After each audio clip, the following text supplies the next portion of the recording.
Olá, pessoal, bem-vindos ao nosso bate-papo de hoje. Olá. E hoje vamos falar da Receita Federal. Diz que aumento de imposto que pode ajudar o mercado cripto. Parece meio estranho, né? Mais imposto para ajudar? Como assim? A gente vai fundo nisso hoje. É um ponto que chamou a atenção mesmo. A nossa base aqui é uma matéria do portal Livecoins, agora de 28 de agosto de 2025. Eles cobriram uma audiência pública bem importante no Congresso. Foi sobre a medida provisória 1303/2025.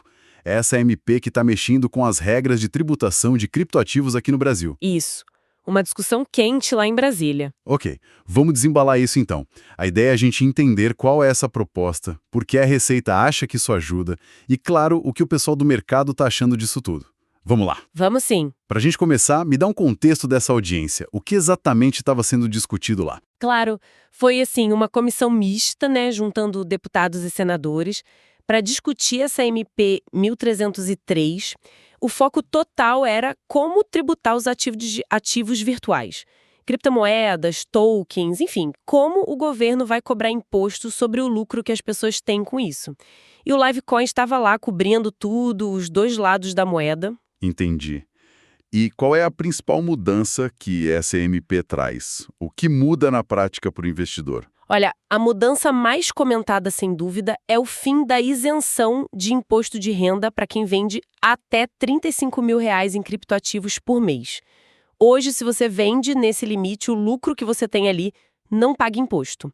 A MP quer acabar com isso. Peraí, só para confirmar. 35 mil é o total de vendas no mês, não o lucro, né? Exatamente, é o volume total que você vendeu no mês. Se ficasse abaixo disso, o lucro era isento. Pela MP, não importa mais o volume, qualquer lucro pode ser tributado. Qualquer lucro. Nossa. E tem mais alguma coisa importante nessa MP, além do fim da isenção? Tem sim. O outro ponto forte é unificar a alíquota do imposto sobre o ganho de capital. Fixar em 17,5%. Hoje a regra é mais escalonada. Começa em 15% para lucros menores e vai subindo até 22,5% para lucros bem altos.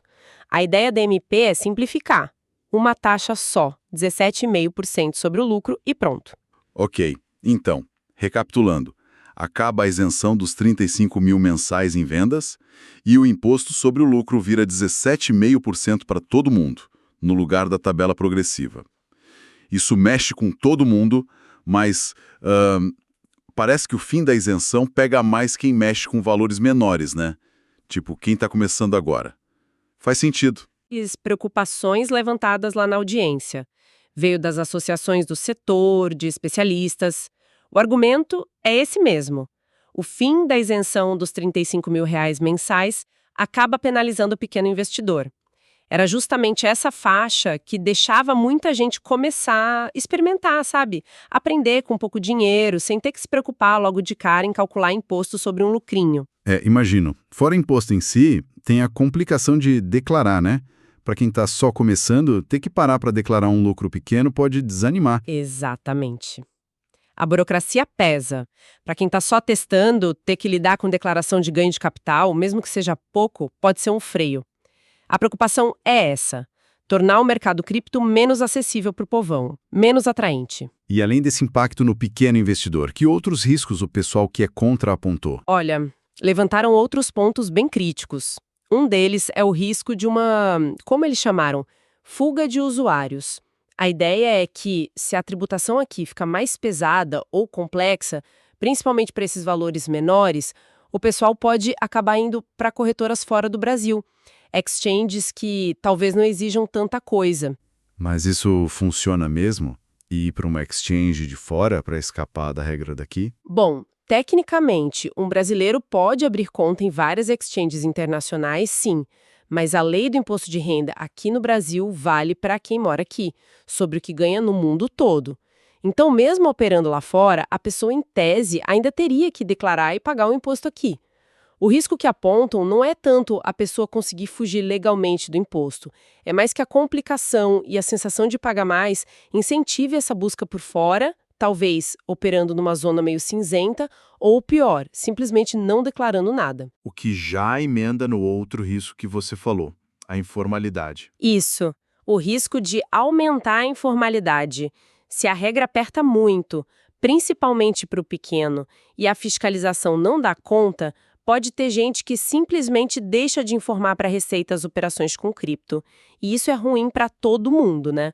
Para o governo, que não arrecada, e para o próprio mercado, que precisa de transparência para amadurecer. O resumo da ópera, para a preocupação do setor, essa medida pode brecar a adoção, afastar o pequeno e empurrar as coisas para a informalidade. Tá, mas aí, aqui é onde fica realmente interessante. Do outro lado, a Receita Federal, representada lá pelo secretário Robson Barreirinhas, defendeu a MP. E com um argumento curioso. Como ele justificou que essa mudança toda, com fim de isenção e tudo, poderia ajudar o mercado? Essa parte eu quero entender melhor. Pois é, a defesa da Receita foi por outro caminho. O Barreirinhas argumentou, principalmente, que a MP 1303 não cria imposto novo, que cripto já é tributado hoje pelas regras de ganhos de capital. O que a MP faria, segundo ele, é simplificar e unificar essas regras. A alíquota única de 17,5% acabaria com a complicação da tabela atual, deixaria o cálculo mais direto, mais simples para todo mundo. Ok, simplificar. Mas essa simplificação vem junto com o fim da isenção, que na prática significa mais imposto para muita gente. Como eles justificam essa aparente contradição? Eles não negam o fim da isenção, mas eles batem muito em outra tecla que para eles é um ponto super positivo e que compensaria. A permissão clara para compensar perdas. Ou seja, se você tiver prejuízo numa operação com cripto, você poderia usar esse prejuízo para diminuir o lucro de outra operação futura, antes de calcular o imposto. Hoje, essa regra de compensar perda em cripto não é tão clara assim. Tem muita dúvida. Então a lógica beleza, você paga imposto sobre qualquer lucro mesmo pequeno, mas quando tiver prejuízo, pode usar para pagar menos imposto depois. Isso realmente não está claro hoje. A interpretação da regra atual para compensar perdas em cripto ainda gera muita discussão, sabe? Entre contadores e investidores. A MP deixaria isso preto no branco. E isso é visto como um avanço, até por gente do mercado. Então a Receita junta as duas coisas, simplifica a alíquota e deixa clara a compensação de perdas. E argumenta que essa combinação dá mais segurança jurídica para o investidor, para o mercado.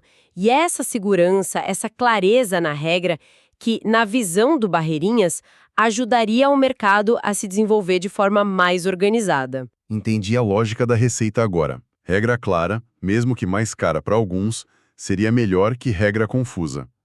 Mas a reação do setor a essa fala de ajudar o mercado não foi muito boa, né?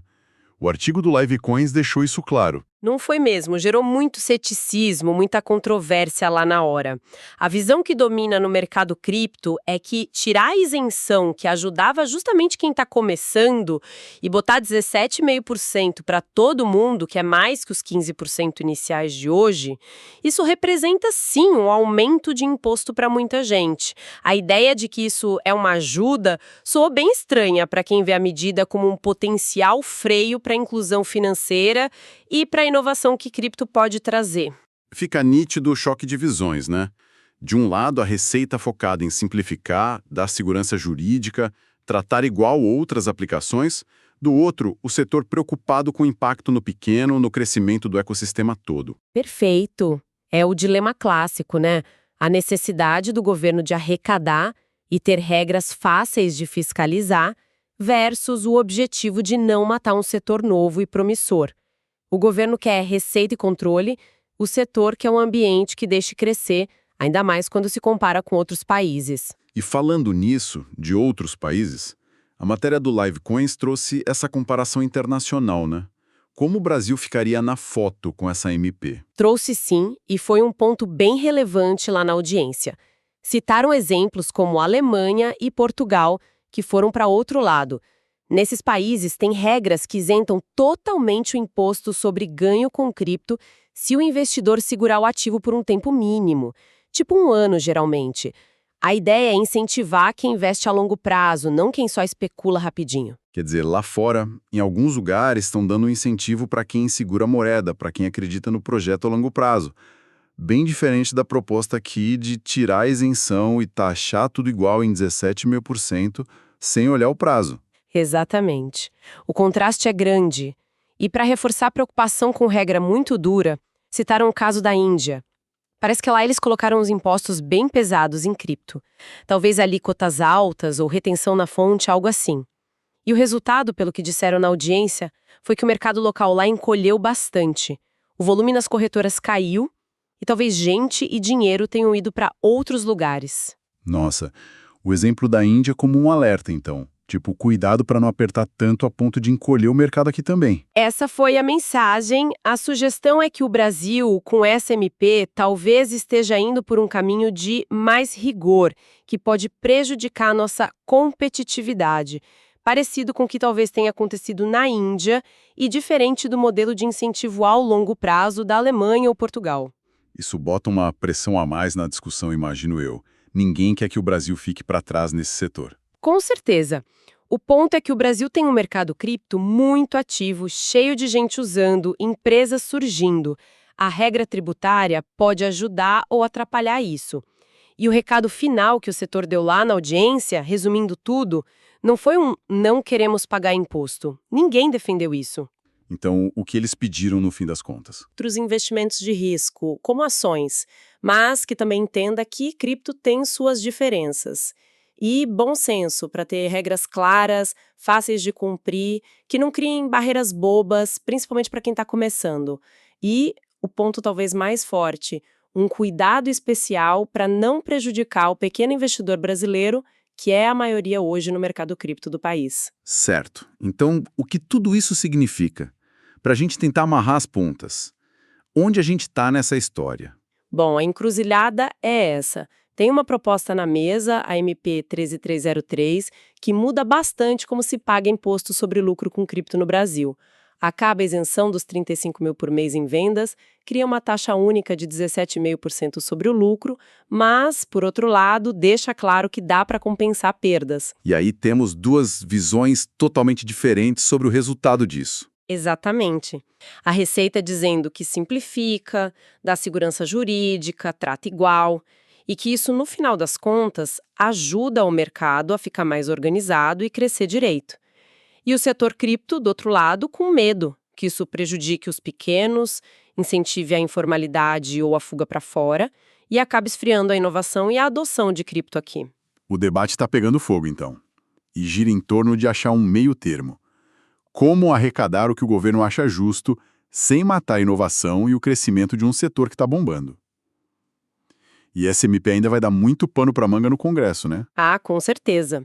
MP tem força de lei quando sai, mas o Congresso tem que aprovar em até 120 dias, senão perde a validade. E nesse meio tempo, podem mudar o texto. Então, essa audiência foi só um capítulo. A discussão vai longe ainda. E isso deixa a gente com uma pergunta no ar para pensar, né? Deixa sim. Essa discussão toda levanta uma questão bem fundamental, que vai além da MP em si. Fica a pergunta: como é que o Brasil encontra o ponto ideal? Como criar uma regra de imposto para cripto que seja justa e funcione para arrecadação, mas que ao mesmo tempo não sufoque a inovação, a inclusão financeira e a participação dos brasileiros nesse mercado que não para de crescer? Como fazer a regra andar junto com o incentivo e não virar um peso? É um desafio enorme e a resposta vai definir muito do futuro da economia digital por aqui. Chegamos ao fim por hoje. A gente se vê na próxima.